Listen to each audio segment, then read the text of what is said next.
A farmer was lost on Mars for 500 days. In order not to starve to death, he collected the crew's bio-waste left and made a big plastic tent to grow potatoes. There was fertilizer and potatoes but no water. He took leftover rocket fuel and oxidized them with fire to separate hydrogen and oxygen. Next, he burnt them. That could create water. After many failures in the plastic tent, water was finally condensed. 60 million kilometers away from him, people were holding a solemn funeral for him on Earth. Actually, Watney was an astronaut. He and his teammates successfully landed the first human flight to Mars. But on the 18th day, they faced a severe dust storm. Everyone presumed he was gone, so they drove the spaceship and left. But thanks to a blood clot which blocked a hole in his spacesuit, it saved him. Watney treated his wound. All communication equipment was damaged. The amount of food was just enough for 300 days. But Watney knew that the next Mars mission would be conducted 4 years later. This was his only chance to return the Earth. Luckily, the plan of planting potatoes was successful. On the 79th day, Watney harvested potatoes for the first time. So food problem was solved. That day, when he was looking at the map, he suddenly remembered that in 1997 NASA had launched a probe to Mars.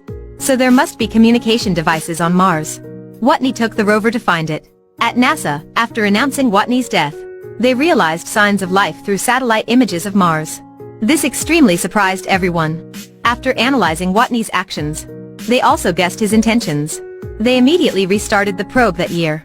The communication equipment on Earth was ready. On Mars, Watney also turned on. Through the movement of the camera, he established rudimentary two-way communication with Earth. To increase the rate of connection, Watney used Base 16 and fixed the program to communicate with NASA via text. The news that Watney was still alive shocked the world. At NASA, all staff tried a lot of ways. But due to old components, the plastic tent exploded and the whole equipment was ruined. The temperature of -100 degrees Celsius caused potato sprouts to die. NASA decided to produce a probe to deliver enough food for Watney to survive until Ares IV's arrival. After calculating, this probe would arrive within 800 days, just in time when Watney ran out of potatoes.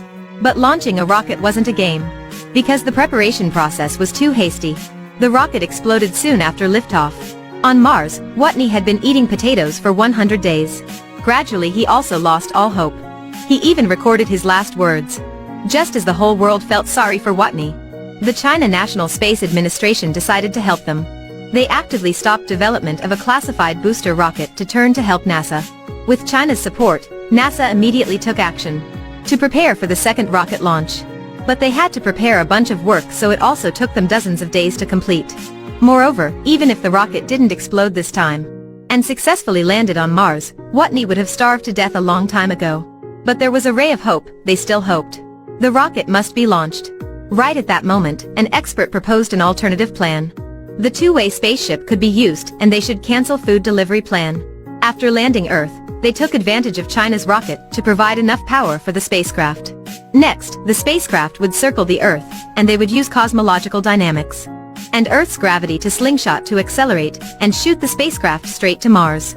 It only took more than 300 days for it to reach Mars again. To sum up, they wanted to bring Watney back instead of just providing food. That was very fast, but because the spaceship completely surpassed their calculations, and there were more and more unidentified objects. If they weren't careful, not only could they not save Watney, but threatened the lives of 5 other astronauts. So their superiors decided not to approve this proposal. But after listening to this plan, Watney's teammates agreed without hesitation. They obstinately changed the course of the spaceship to save Watney. With the support of China, the rocket was successfully powered to carry out the plan. The rescue rocket flew smoothly, but this plan had an extremely difficult problem. It was not enough fuel for the spaceship. They couldn't land on Mars to pick up Watney. But he had to use Ares 4 to fly towards his teammates. What was Ares 4? In order to carry out the plan to set foot on Mars, NASA pre-launched a probe rocket there. Astronauts would use this probe in their next flight 4 years later. At that time, Watney used it to return to Earth. Watney renovated the rover on Mars and crossed through over 3,000 kilometers. He finally found out Ares 4. However, according to calculation of NASA, they learned that because Ares 4 also lacked fuel, it was difficult to merge with the large spacecraft. So they devised many ways to reduce the weight and increase the height of the rocket. Watney removed all the removable stuff. He even threw the lid of the spaceship. When the control center heard their methods, they were extremely anxious. Luckily, experts asked Watney to cover it with a large tarp. When the weight reduction was completed, Watney launched the rocket into the air. The rocket rapidly accelerated that made Watney nearly faint. And 2 of his ribs was broken. But it didn't reach the intended height yet. To better align the ship, the commander ordered a directional explosive decompression of the internal atmosphere. Watney was in front of the commander. She let herself down. The 2 people tried to take each other's hands, but the tether fell short. Watney pierced his pressure suit, and used the escaping air to propel himself to Lewis. Finally, he and the crew were reunited. Humans set foot on the moon in 1969. And it is expected that in 2030, they will set foot on Mars. I believe that before life on Earth is gone, humans will definitely be able to grow potatoes on Mars.